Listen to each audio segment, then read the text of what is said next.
Good morning, children. Hope all of you fit and fine.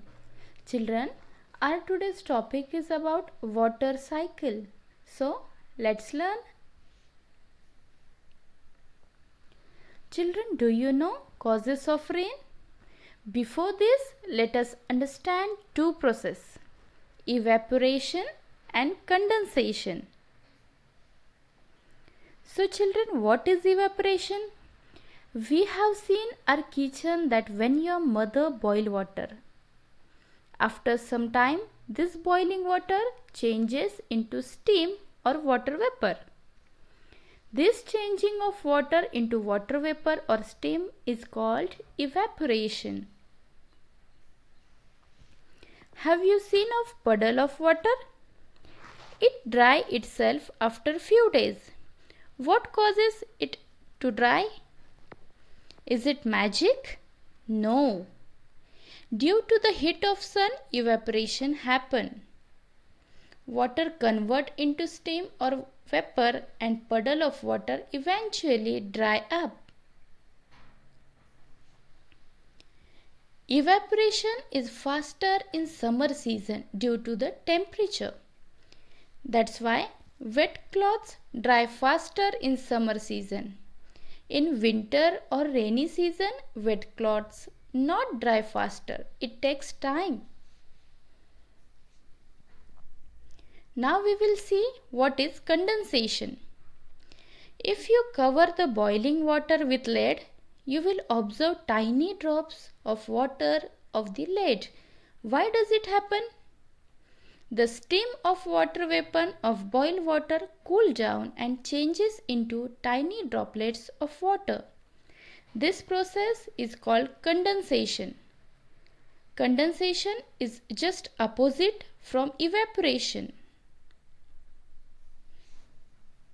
Like this process, water vapor from the boiling water change in the droplet on water of cooling.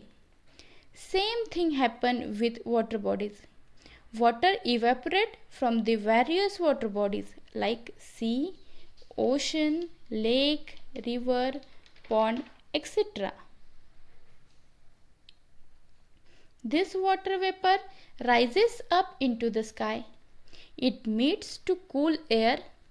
Then the water become cold and change into water droplets.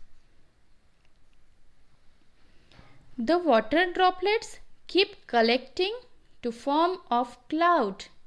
But when there is too much collection of water droplets in the clouds become heavy. That means clouds cannot longer hold this much amount of water. The water start to fall back in the form of rain. So, we see both the evaporation and condensation result in the rainfall. That is continuous journey of water. This process make endlessly by water. So, this is called water cycle.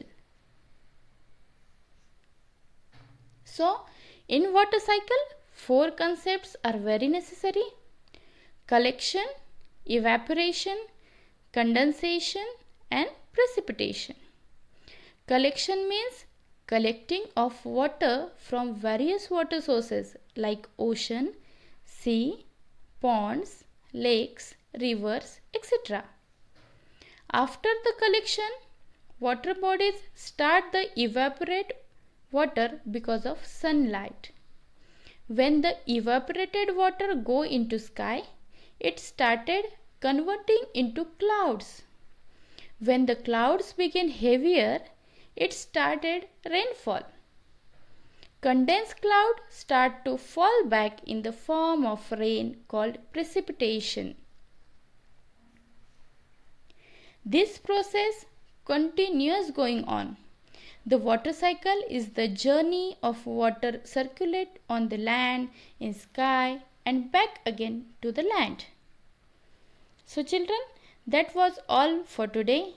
Thanks for watching this video. Bye bye.